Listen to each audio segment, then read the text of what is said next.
जय हिंद, वंदे मातरम दोस्तों। Welcome to my channel UPS Ajay Sivare. आज इस वीडियो में मैं आपको ये बताऊंगा, बहुत लोग कमेंट में मुझसे पूछते हैं कि सर हम क्या न्यूज़पेपर के थ्रू भी अपना रिवीजन कर सकते हैं कुछ ना कुछ। तो मैं यही कहता हूँ कि न्यूज़पेपर से आपको अपने हिसाब से पढ़ने की ज़रूरत है। एक छोटे से भी मामूली न्यूज़पेपर से जो लोकल एरिया का हो, उससे में भी आपको हर subject history, geography, economics, polity और इन्वायरमेंट के कुछ क्वेश्चन कैसे रिवीजन करते हैं, ये मैं आज आपको फ़ोटो लगाकर और दिखाऊंगा कैसे रिवीजन करना है आपको। और यूपी का एक पेपर आया वन दरोगा, उसके सिलेबस के बारे में ये बताऊंगा कि न्यूज़पेपर से क्या उससे रिलेटेड भी कुछ पढ़ सकते हैं या कहाँ से पढ़ना, कैसे रिवीजन करना है। अभी आपको मैं न्यूज़पेपर कटिंग दिखाऊंगा और आपको बताऊंगा कैसे आपको रिवीजन करना है मन ही मन, कैसे हम लोग 10-15 मिनट में काफ़ी सारे सब्जेक्ट्स को रिवीजन कर सकते हैं। अभी मैं आपको नेक्स्ट स्लाइड में वो दिखाऊंगा। ये अमर उजाला का पहला मैंने साइड लगा दिया है। पहली न्यूज है, इकोनॉमिक्स के क्वेश्चन कैसे हो गए। केंद्रीय कर्मियों को 4% महंगाई भत्ता जल्द बढ़कर होगा 42%, मतलब पहले 48 रहा होगा। तो इसमें एक पॉइंट जो मेरे को देखने को मिलता है पढ़ने के बाद की, औद्योगिक श्रमिकों से संबंधित जारी उपभोक्ता मूल्य सूचकांक 31 के अनुसार महंगाई भत्ते में, मतलब कि एक पॉइंट आया है कंज्यूमर प्राइस इंडेक्स।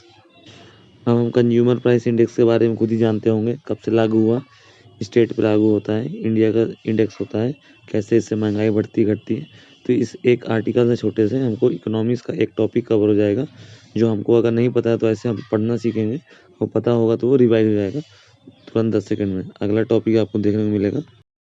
और आप ये देख रहे होंगे, नेक्स्ट स्लाइड मैंने लगा दी है, इसमें लिखा 48 करोड़ पैन अब तक आधार से जुड़े, 31 माह तक जुड़ना अनिवार्य। मतलब इस एक टॉपिक से इकोनॉमिक्स और हिस्ट्री कैसे पढ़ेंगे। सबसे पहले इसमें लिखा है स्थायी खाते संख्या, ये टैक्स से मतलब टैक्स से रिलेटेड कोई क्वेश्चन है। केंद्रीय प्रत्यक्ष कर बोर्ड के अध्यक्ष नितिन गुप्ता, तो हमसे इसको ये सीबीडीटी के अध्यक्ष के बारे में पता हो गया। उस तरह एक होता है सीबीआईटी, जो इनडायरेक्ट टैक्स होता है, उसका जो बोर्ड होता है उसके एक अध्यक्ष होंगे, तो वो भी हमको क्लियर हो जाएगा। तो ऐसे हमको हिस्ट्री के बारे में पता चल जाएगा, इनकम टैक्स कब से लगा हुआ था, इनकम टैक्स एक्ट किस टाइम पे लगा हुआ है, ये एक टॉपिक हमारा क्लियर हो जाएगा। तो ऐसे आपको जब भी कोई आपके सामने न्यूज आएगी तो आपको खुद ही लिंक करना है कि ये हिस्ट्री से लिंक कर सकते हैं क्या, कि इनकम टैक्स 1861 में आया था, किस समय कौन मंत्री था, अंग्रेजों के टाइम पे आया था, क्यों आया था, या बजट आया था, क्या आया था, इन सारे, या इनकम टैक्स 1961 में आया था, क्या आया था, उस तरह सब चीज़ें क्लियर हो जाएंगी। अच्छा, अगला ये नेक्स्ट कटिंग है। तो इसमें यूपी में इंफ्रास्ट्रक्चर के बारे में एक न्यूज आया था, तो उस पूरे पेज को मैं पढ़ता हूँ तो उत्तर प्रदेश ओडीपी से वैश्विक स्तर पर, तो मुझे एक टॉपिक पता चलता है ओडीओपी। तो इससे मैं क्या क्या रिवीजन कर सकता हूँ। ओडीओपी अच्छा 2018 में आया था और जापान से इसको लिया गया था, और ये वन डिस्ट्रिक्ट वन प्रोडक्ट इसका फुल फॉर्म है। और हर डिस्ट्रिक्ट का कुछ कुछ स्पेशल चीज़ें जिसको व्यापार के तहत फेमस करना है, ताकि डिस्ट्रिक्ट में रोजगार आए, लोगों को रोजगार मिले। तो इस एक टॉपिक से देखो यूपी जीके भी कवर हो गया। तो ऐसे हमको सोच सोच के पढ़ना है कि क्या हम तरीके निकाल सकते हैं।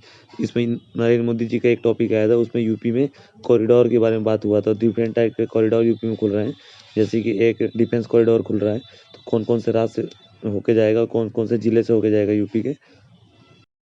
तो इस तरह से हमको कॉरिडोर्स के बारे में पता चल जाएगा। तो ऐसे ही छोटी छोटी न्यूज़ से हम छोटी छोटी चीज़ें टॉपिक में कवर कर सकते हैं। ये किसी सब्जेक्ट का हिस्सा नहीं होता है, ये करंट का क्वेश्चन होता है, जो आप इसको स्टैटिक से जोड़ के उसको रिवीजन में कर सकते हैं। अच्छा, अगला न्यूज़ देखिए, कर्ज और सट्टेबाजी में फंसने वाले चीन के 232 ऐप पर लगा प्रतिबंध, डिजिटल स्ट्राइक, केंद्र ने देश की संप्रभुता, अखंडता और सुरक्षा।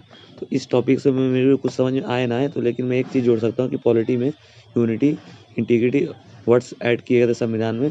पहला संविधान संशोधन था, आर्टिकल 19 का 2 था। ये क्यों ऐड किया गया, क्या कारण था, इस तरह आपको रिवीजन हो सकता है कौन सा संविधान संशोधन था, कौन सा अनुच्छेद है। अच्छा, आर्टिकल 19 में क्या क्या बैरियर है, ये तार्किक प्रतिबंधन था, 19 के 2 में जोड़े गए थे। पहला संविधान संशोधन 1951 था।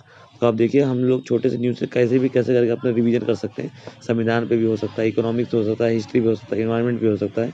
तो आपको बस टॉपिक पकड़ना है। अगर आपको तभी रिवीजन में होगा करंट, जब आपको स्टैटिक पता होगा, मतलब आपको सब्जेक्ट्स पता होंगे, आपको हिस्ट्री थोड़ा बहुत पता हो, इकोनॉमिक्स पता हो। इस तरह मैं भी पढ़ता था, तो मैं न्यूज़पेपर जब देखता था अलग नज़रिए से आप न्यूज़पेपर देखेंगे, वो पुराने तरीके नहीं हो गए जिसमें अब इसमें आपके रिवीजन भी हो जाएंगे। अच्छा, अगला इसमें देखिए, जो नेक्स्ट न्यूज़ है कि मोटे अनाज के प्रसंस्करण पर होगा काम। अब मुझसे इसको क्या समझ में आता है, मैं क्या इससे अपने काम की चीज़ निकालूंगा कि मोटे अनाज में कौन सा राज्य टॉप है इंडिया में, कितने टाइप के मोटे अनाज होते हैं। 2023 में यूएन ने मोटे अनाज का वर्ष रखा हुआ है, तो देखो इससे कितने सारे क्वेश्चन रिवीजन हो गए। अच्छा, अगला न्यूज़ देखिए, निजी केंद्रों पर भी गर्भवती महिलाओं की मुफ्त जांच। तो इन सब में आशा वर्कर कैसे काम करती हैं, तो हमको आशा का फुल फॉर्म क्या है, आशा की स्कीम कब आई थी, इन सब चीज़ों के बारे में पता चल जाता है। तो ये अपने आप में एक स्कीम भी रिवीजन हो जाती है। अगला जो टॉपिक, ये मैंने कभी सेक्शन से क्वेश्चन उठाया, मतलब टॉपिक उठाया है। सारे हिंदुस्तान के लिए हिंदी चाहते हैं, पॉलिटी का सेक्शन बनेगा। अब देखिए कैसे पॉलिटी के सेक्शन में पूरा संविधान का एक चैप्टर का रिवीजन हो जाएगा भाषा संबंधी, जिसका चैप्टर का नाम है आर्टिकल 3 से 43 से लेके आर्टिकल 351 तक होता है। अब देखिए इसका जो मेन पॉइंट है वो मैंने निकाल दिया है कि हमें साफ साफ कहना चाहिए कि प्रांत में जो भी वहाँ की मातृभाषा होगी उसी में काम होगा। मतलब ये अनुच्छेद 343 से 351 भाषा संबंधी अनुच्छेद है। इस तरह हमें संविधान का पूरा एक चैप्टर रिवीजन हो जाता है। भाषा संबंधी में क्या क्या अनुच्छेद हुए थे, पहले अनुच्छेद में कौन सी भाषा जुड़ी गई थी, और इसके बाद कितनी और भाषा जुड़ी गई है, कौन सी सूची में आता है भाषा, 8वीं अनुसूची में आता है, टोटल कितनी भाषा है भारत में, 22 भाषा संविधान में। इस तरह से हमको पूरे संविधान का एक हिस्सा रिवीजन में हो जाता है। इस तरह से आप करंट अफेयर पढ़ेंगे तो आपको सब्जेक्ट जैसे पॉलिटी रिवीजन होगा, इकोनॉमिक, इस तरह से आपको रिवीजन करना है।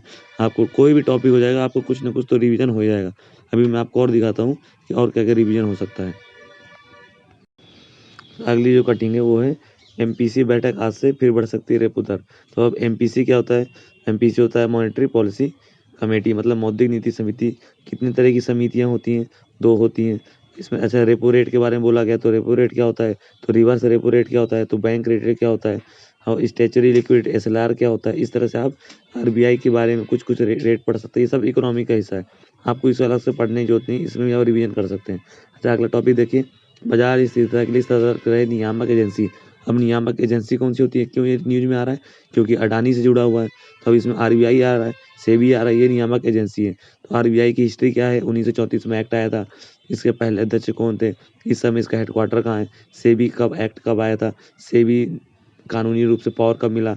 1992 में आया। तो कौन सी योजना के अंदर में आया था सेबी? आरबीआई कौन सी योजना में आया था? ये सबसे डिटेल आप पढ़ सकते हैं न्यूज में। अगर आपको ये न्यूज़ अच्छी लगी और पढ़ने का तरीका जो मैंने बताया अच्छा लगा हो, कि एक न्यूज़पेपर से आप जितना आपने स्टैटिक सब्जेक्ट पढ़ा है उसको कैसे रिवाइज कर सकते हैं, तो इस तरह से आप न्यूज़पेपर पढ़ना सीखें।